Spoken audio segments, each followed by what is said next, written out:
किसान भाइयों, फर्टिलाइजर देने का भी एक टाइम हो सकता है क्या? जी हाँ, टाइम हो सकता है। क्योंकि सुबह के वक्त आपका पौधा जग जाता होगा, रात के वक्त आपका पौधा सोता होगा आपकी तरह। तो ऐसी कुछ दिमाग में आपकी अटपटी बातें आती रहती है। तो क्या सचमुच साइंटिफिकली ये सभी चीजें होती है क्या? तो सुबह के वक्त फर्टिलाइजर दे या फिर शाम के वक्त फर्टिलाइजर दे? एक फर्टिलाइजर लॉस को हमने तो सोच लिया कि भाई, समझ लिया कि जो हम जमीन के अंदर जो भी फर्टिलाइजर खाद देते हैं, तो वो 100% आपके अपटेक नहीं होता है। उसमें से कुछ लीचिंग हो जाता है, मतलब बह के जाता है, पानी के साथ नीचे बह जाता है। जिन जमीनों की वाटर होल्डिंग कैपेसिटी यानी कि पानी पकड़ने की जो क्षमता है वो कम होती है, उसमें जितना कम वाटर होल्डिंग कैपेसिटी होता है उतना ही ज्यादा उसका फर्टिलाइजर लॉस होता है, पानी के साथ आपका खाद बह जाता है। तो उसको रोकने के लिए हमने स्टिकर, सिंगल सुपर फॉस्फेट, राख का इस्तेमाल करके वाटर होल्डिंग कैपेसिटी कैसे बढ़ाना है ये तो हमने देख लिया। मतलब क्या किया है हमने, इस जोन में जहां पे जड़ों का विकास अच्छे से होता है, इस जोन के अंदर हमने क्या किया है, उस फर्टिलाइजर को यहाँ पे स्टेबल किया है। तो 100% हमारा फर्टिलाइजर हमारे रूट जोन के अंदर है। तो यहाँ पे एक और सवाल ये बनता है कि भाई, ये जो 100% हमने यहाँ पे रुकवाया है इसको, फर्टिलाइजर को, खाद को, आपके 12 61 13 40 13 19 19 को, तो इसका भी 100% अपटेक होता है क्या? तो इसी सवाल का जवाब पाने के लिए एक लाइक भी बनता है। तो चलिए शुरुआत करते हैं कि फर्टिलाइजर सुबह को या शाम को देने से रिजल्ट मिलेगा या नहीं।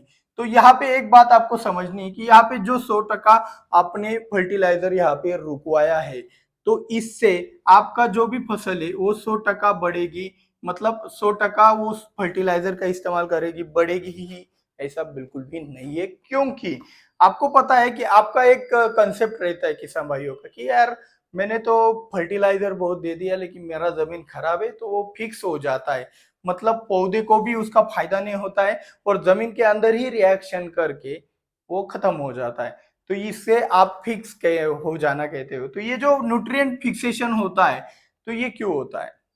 तो ये जमीन का पीएच क्वालिटी वगैरह खराब होने से होता है। तो ये जो न्यूट्रिएंट का फिक्सेशन होता है, इसको हमने सोचा कि भाई, ये जो फिक्सेशन है, जैसे जैसा समय आगे बढ़ता जाएगा, जैसे जैसा आपके फसल के अंदर समय आगे बढ़ता जाएगा, वाटर सोल्यूबल देने के बाद 1 घंटा हो गया, 2 घंटा हो गया, 3 घंटा हो गया, जैसे समय बढ़ेगा वैसे ही फिक्सेशन भी आपका ज्यादा जल्दी से बढ़ता है। तो मतलब जितना कम समय में न्यूट्रिएंट का अपटेक हो जाए उतना अच्छा रहता है। ये मुझे समझाना है। मुझे ये समझाना था कि भाई, जब हमने फर्टिलाइजर दिया 12 61 13 40 कोई भी लिक्विड फर्टिलाइजर दिया, तो लिक्विड फर्टिलाइजर जितने कम समय में अपटेक हो जाए फिक्स होने से पहले, उतना ही आपको अच्छा रिजल्ट, 100% रिजल्ट उस फर्टिलाइजर का मिलेगा। तो वो समय बहुत ही जरूरी है कि जल्द से जल्द होना चाहिए। लेकिन यहाँ पे दूसरा सवाल बनता है कि भाई, सुबह या फिर शाम, सुबह को या फिर शाम को। तो ये जो न्यूट्रिएंट अपटेक का फॉर्मूला, ये क्या बन सकता है? साइंटिफिकली प्रूव करना है मेरे को। ऐसा नहीं कि हाँ, मैंने बोल दिया भाई आप दोपहर को डाल दिया कीजिए, इससे बढ़िया समय कुछ नहीं होता है। अगर ये बोल दिया तो उसके पीछे लॉजिक नहीं होता है। तो बिना लॉजिक वाली चीजों को देखना मत, फंस जाओगे। तो यही वाली चीज के लिए एक कमेंट में जय जवान जय किसान जरूर लिख देना। तो ये वाली जो चीज है कि भाई, सुबह को जो अपटेक ज्यादा होता है या फिर शाम को ज्यादा होता है, तो इसके लिए पहचान कैसी करनी है? तो आपके फसल के अंदर ये जो पत्तियां है समझ लो, और ये आपका जड़ों का एक स्ट्रक्चर है, ठीक है?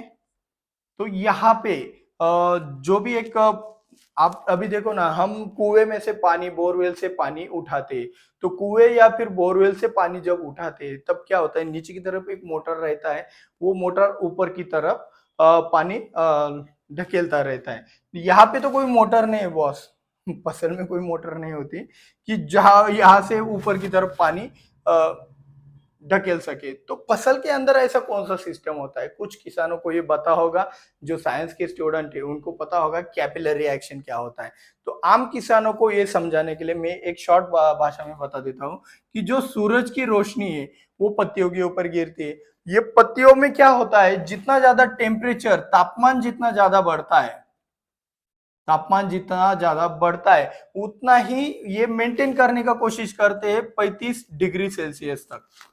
मतलब जो पत्तियां है वो 35 डिग्री सेल्सियस का टेम्परेचर मेंटेन करने के लिए क्या करती है, अगर इससे ऊपर जाता है तो ये क्या करती है, पानी छोड़ देती है, मतलब पानी का बाष्पीभवन करती है अपने एरिया में, ज्यादा से ज्यादा पानी बाहर की तरफ निकालती है, ठीक है ना।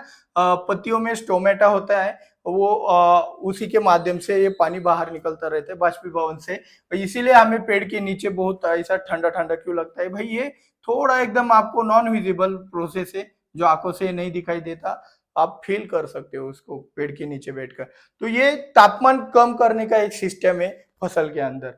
तो ये तापमान कम करने का सिस्टम है, हमने देखा है कि भाई फसल के अंदर जाइलेम होते हैं, जो कि एक आपके आसान भाषा में एक तरह की पाइपलाइन होती है फसल के, जो भी पानी न्यूट्रिएंट वगैरह ऊपर ले जाने के लिए। तो क्या होता है, जब यहाँ से पानी बाहर निकलता है तो ये बीच वाले जो भी एक बूंदे होती है, ये ऊपर की तरफ हलचल करना स्टार्ट कर देती है। तो ये इसमें कुछ भी हवा बाहर से नहीं जा सकती, तो ये बाहर से निकला तो ये ऊपर की तरफ चला जाता है। तो इस तरीके से न्यूट्रिएंट का अपटेक कैसे होता है, तो पानी का अपटेक हो गया तो भाई पानी के साथ डिजोल्व होके न्यूट्रिएंट का अपटेक होता है। तो यहाँ पे थ्योरी आपको ये समझानी है कि भाई तापमान अगर बढ़ गया, टेम्परेचर जितना ज्यादा बढ़ता है उतना ज्यादा तेज गति से ये प्रोसेस होता है, जिसको कैपिलरी एक्शन भी कहते हैं। तो जितना ज्यादा ये तेज प्रोसेस होगा उतना ज्यादा पानी का अपटेक होगा, और जितना ज्यादा पानी का अपटेक होगा उतना ही ज्यादा आपके फर्टिलाइजर यानी कि न्यूट्रिएंट का अपटेक होगा और फिक्सेशन कम होगा। तो ऐसा ज्यादा तापमान कब रहता है, ज्यादातर दोपहर के समय में। तो दोपहर के समय में न्यूट्रिएंट दिया जाए क्या, तो बिल्कुल नहीं। जब शुरुआत होती है ना तापमान की ज्यादा बढ़ने की, तब देना चाहिए। तो कब होता है, जब हमारा सूरज बाहर निकलता है, मतलब सनराइज होता है। तो सनराइज के समय यानी कि सुबह सूरज उगने के समय अगर आप कोई फर्टिलाइजर न्यूट्रिएंट देते हैं, तो आपको उसके दिन भर जो भी एक कैपिलरी एक्शन चलता है, तो उससे सबसे ज्यादा रिजल्ट मिलता है, उससे सबसे ज्यादा फास्ट अपटेक होता है। तो यहाँ पे हमारा जो 10-20% फिक्स हो रहा था, उसमें से हमने 10% बचा लिया।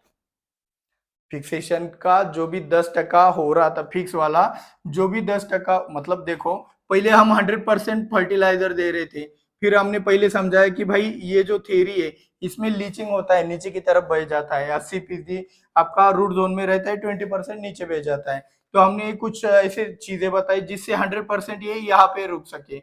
100% यहाँ पे न्यूट्रिएंट रुक गया, लेकिन उसमें कुछ फिक्स हो रहा है, रिएक्शन कर रहा है। तो हमने आपको क्या समझाया, उदाहरण के लिए हमने बताया कि भाई 10-20% उसमें क्या होता है, फिक्स होता है। तो 20% में हमने 10% जो फिक्स होने वाला है, ये समय, ये जो समय की एक साइंस का इस्तेमाल करके, शास्त्र का इस्तेमाल करके हमने 10% बचा लिया। लेकिन ये जो अभी भी 10% हमें दिख रहा है, उसका मामला बाकी है बॉस।